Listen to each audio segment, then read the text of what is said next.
Forum رہ گیا ہے پارلیمنٹ جہاں پہ وہ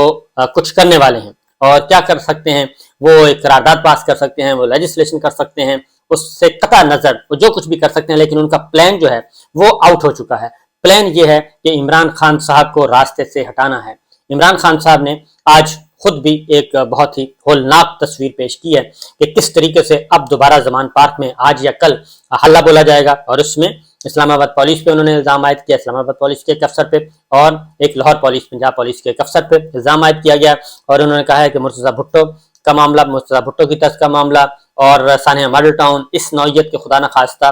سانحات دوبارہ جنم لے سکتا ہے۔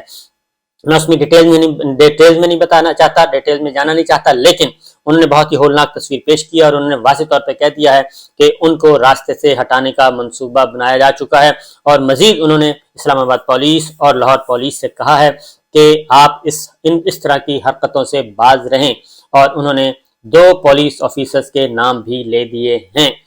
کہ کس طریقے سے یہ ایک ڈرامہ رچایا جا سکتا ہے۔ تو بہرحال کیونکہ اس سے پہلے نگراں وزیر اعلیٰ بھی بہت سخت بیان دے چکے ہیں، سخت بات کر چکے ہیں، یہ ساری چیزیں عالمی برادری بھی دیکھ رہی ہے، ہمارے سفارت خانے بھی دیکھ رہے ہیں۔ میں آپ کو یہ بتا دوں کہ پاکستان کیوں جو باہر کے ملک ہیں وہ پاکستان کی پالیٹکس میں اندرونی صورتحال میں اتنی زیادہ دلچسپی کیوں لیتے ہیں۔ پاکستان ان کے لیے بہت ہی اہم ملک ہے، اسٹریٹجیکلی پاکستان ایک اہم ملک ہے، اور ہر اعتبار سے، سیاسی اعتبار سے، معاشی اعتبار سے، معاشرتی اعتبار سے، اسٹریٹجک اپنے خطے میں جہاں پہ واقع اس اعتبار سے بہت زیادہ اہم ملک ہے۔ اور بدقسمتی سے پاکستان کی جو سیکورٹی فورسز ہیں اور ہماری سیکورٹی اسٹیبلشمنٹ ہے وہ ان کو لک آفٹر کرتی رہی ہے، ان کو فیسیلیٹیٹ کرتی رہی ہے۔ 11 سال ہمارا ضیاء الحق صاحب، جنرل ضیاء الحق صاحب کا مارشل لا رہا، 11 سال جنرل ایوب خان کا مارشل لا رہا، 3-4 سال یحییٰ خان بیٹھا رہا، جنرل پرویز مشرف صاحب رہے، وہ ان کا مارشل لا رہا تقریباً 9 سال، 99 میں آئے اور 2008 میں گئے، 9 سال وہ رہے۔ تو یہ ساری کی ساری ملٹری اسٹیبلشمنٹ جو ہے پاکستان کے جو حقیقی معنوں میں پاکستان کے اقتدار کو اگر کسی نے انجوائے کیا تو پاکستان کی ملٹری اسٹیبلشمنٹ ہے۔ تو اس لیے اب ذرا تھوڑی سی دنیا بدل رہی ہے، اور دنیا بدل یہ رہی ہے کہ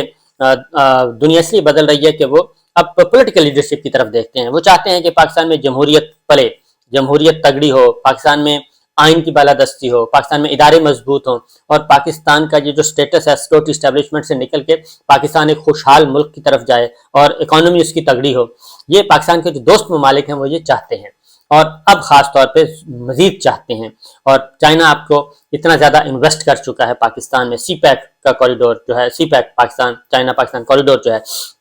یہ ساری کا سارا ہو چکا ہے۔ اس لیے اب ان کی نظریں بھی پاکستان پہ ہیں۔ ماضی میں یہ کہا جاتا تھا کہ پاکستان میں جو کچھ بھی ہوتا ہے یہ انٹرنیشنل کانسپریسی ہے۔ اب انٹرنیشنل پلیئرز جو ہیں وہ بھی اپنے آپ کو سائڈ پہ رکھ رہے ہیں، نہ صرف سائڈ پہ رکھ رہے ہیں بلکہ وہ بتا رہے ہیں کہ یہ کچھ ہونے جا رہا ہے اور ہم اس کا حصہ دار نہیں ہیں، نہ ہی ہم، بلکہ وہ روک رہے ہیں کہ ایسا مت کریں۔ تو اس لیے عمران خان صاحب نے آج بہت ہی خطرناک تصویر پیش کی ہے، اور انہوں نے اپنے کارکنان کو منع کیا کہ وہ بالکل ریسٹ نہیں کریں گے۔ اگر پولیس آتی ہے، ایون ان کو گرفتار کرنے کے لیے بھی آتی ہے، تو وہ گرفتاری کے لیے بھی تیار ہیں، اور آپ لوگوں نے کوئی بھی مزاحمت نہیں کرنی۔ اس کی ریزن یہ ہے کہ یہ شر پسند عناصر یہ کام کریں گے، اور اس کے بعد کراس فائرنگ ہوگی، اس میں خدا نخواستہ کوئی پولیس والے بھی جاں بحق ہو سکتے ہیں، مارے جا سکتے ہیں، شہید ہو سکتے ہیں، اور اسی طریقے سے یہ بھی آپ کے پھر اس کے بدلے میں پھر ادھر کارکنان پہ ہوگا۔ تو لہٰذا انہوں نے سختی سے منع کر دیا ہے، اور انہوں نے کہا ہے کہ 26 مارچ کو جو ہفتے کے دن مینار پاکستان پہ جو ایک بہت بڑا جلسہ ہونے جا رہا ہے اس کا انتظار کریں، وہاں پہ میں اپنی بات کروں گا۔ اگر میں بچ گیا، اگر میں میری اللہ تعالیٰ نے زندگی کا ساتھ دیا، اور اگر میں جیل میں نہ گیا تو میں وہاں پہ جاؤں گا۔ اور اس کی ریزن اب اگلی بات بتا دوں کہ یہ سارے معاملات کیوں اس حد تک کھل رہے ہیں۔ یہ جو اتحادی جماعتوں کا سربراہی اجلاس ہوا تھا 2 دن پہلے، جو کہ 6 گھنٹے جاری رہا، اور اس میں مبینہ طور پہ بتایا گیا ریپورٹڈلی کہ اس میں ڈی جی آئی بھی آئے تھے اور سیکورٹی اسٹیبلشمنٹ کے لوگ بھی تھے، انہوں نے بھی اس میں بریف کیا تھا کہ سچویشن کیا ہے۔ لیکن اس کے بعد جو اعلامیہ جاری کیا گیا اس میں کافی زومانی باتیں کی گئی تھیں، اور اس میں اشارے دیے گئے تھے، لیکن اب جو زلمے خلیلزاد امریکی سفیر سابق، وہ ایک بار پھر انہوں نے خبردار کیا ہے، اور وہ خبردار اس لیے کیا ہے کہ انہوں نے کہا ہے کہ اور سوشل میڈیا پہ آئے ہیں ٹویٹر اکاؤنٹ پہ اپنے، انہوں نے کہا ہے کہ ایسے اشارے مل رہے ہیں کہ پاکستان کی پارلیمنٹ جس پر حکومتی اتحاد کا کنٹرول ہے، سپریم کورٹ سے عمران خان کو اگلے چند دنوں میں انتخابات میں حصہ لینے کے لیے نااہل قرار دینے اور الیکشن سے روکنے کے لیے بھی کہہ سکتی ہے۔ یہ حکومت ہے، یعنی وہ کہتے ہیں کہ وہی بات کہ سپریم کورٹ سے وہ یہ کام کروانے کی کوشش کریں گے، جو حکمراں اتحاد ہے وہ ان کو نااہل قرار دے دیں یا الیکشن سے آؤٹ کر دیں، یہ کام کرنے لگتے ہیں۔ اور اگلی بات انہوں نے اور خطرناک کی ہے، انہوں نے کہا کہ ایسے لگتا ہے کہ حکومت نے عمران خان کو ریاست کا دشمن نمبر 1 قرار دے دیا ہے۔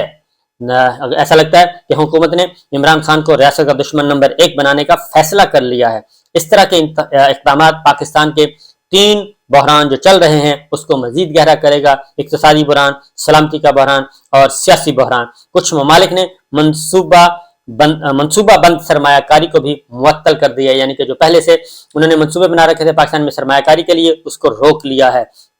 IMF کی سپورٹ یقینی نہیں ہے، اگر مذکورہ اقدامات کیے گئے تو پاکستان کی بین الاقوامی حمایت میں مزید کمی آئے گی اور سیاسی پولرائزیشن اور تشدد بڑھنے کا امکان ہے۔ انہوں نے آخر میں یہ کہا کہ مجھے امید ہے کہ پاکستانی سیاسی رہنما تباہ کن جھوٹی سیاست سے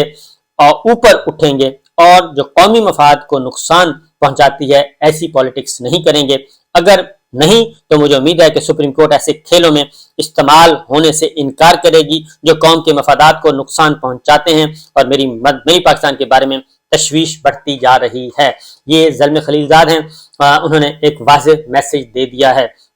تو جناب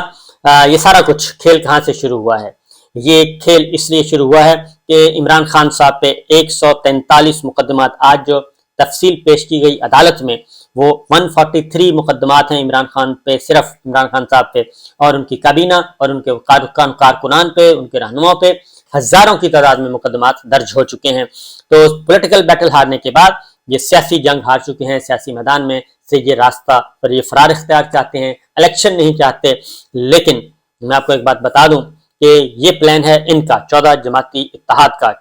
حکمراں اتحاد کا، اور مسلم لیگ نواز ہر صورت میں، مریم صاحبہ، نواز شریف صاحب ہر صورت میں وہ پارلیمان کا تمام سیاسی جماعتوں کے کندھے استعمال کر کے یہ کام کرنا چاہتی ہے، کیونکہ عمران خان دشمن نمبر 1 وہ کہتے ہیں کہ قرار دیا جا رہا ہے، یا ان کو فیصلہ کیا کہ اس کو دشمن نمبر 1 قرار دے دیں۔ تو یہ بیل منڈے نہیں چڑھے گی، اور بہت سمجھدار لوگ، بہت ہی اہم لوگ منع کر رہے ہیں اس معاملے سے۔ لیکن میں آپ کو ایک بات بتا دوں کہ پاکستان کے عوام جاگ چکے ہیں۔ پاکستان کا سسٹم اتنی سخت ہے پاکستان کے سسٹم میں کہ وہ اس طرح کے اقدامات کو بالکل نہیں مانیں گے۔ اور ایک اور بات بتا دوں کہ یہ جو کچھ بھی کریں گے یہ معاملہ سپریم کورٹ آف پاکستان اور ہائی کورٹس میں جائے گا، اور اس میں ان کو منہ کی کھانی پڑے گی۔ دیکھتے ہیں کیا ہوتا ہے۔ ضد، اناد، یہ سب کچھ، اور اس کی ریزن ہے کہ مریم صاحبہ بہت شدید غصے میں ہیں، نواز شریف صاحب بہت غصے میں ہیں، اور وہ اپنے بھائی پہ بھی غصے میں ہیں، اپنے چچا پہ بھی غصے میں ہیں کہ وہ وزیر اعظم ہیں، ان کا سب کچھ ہے، تو پھر اس کے باوجود ہم پکڑتے ہیں، مقدمات درج کرتے ہیں اور لوگ رہا ہو جاتے ہیں۔ تو عمران خان صاحب کو اس لیے اگلا پلان جو ہے میں اگلے ویلاگ میں بتاؤں گا، بہت ڈیٹیل کے ساتھ بتاؤں گا کہ ایک منظم پلاننگ کی جا رہی ہے، لیکن پاکستان کے عوام جیتیں گے جی انشاءاللہ العزیز۔ پاکستان کا دستور جیتے گا، جمہوریت جیتے گی، اور پارلیمان کی بالادستی اور میڈیا، اظہار رائے کی آزادی، یہ سب کچھ، اور آزاد عدلیہ بھی۔ تو دیکھتے رہیے اور پریشان نہیں ہونا، حوصلہ رکھنا ہے اور جد و جہد جاری رکھنی ہے۔ اجازت دیجیے، اللہ حافظ۔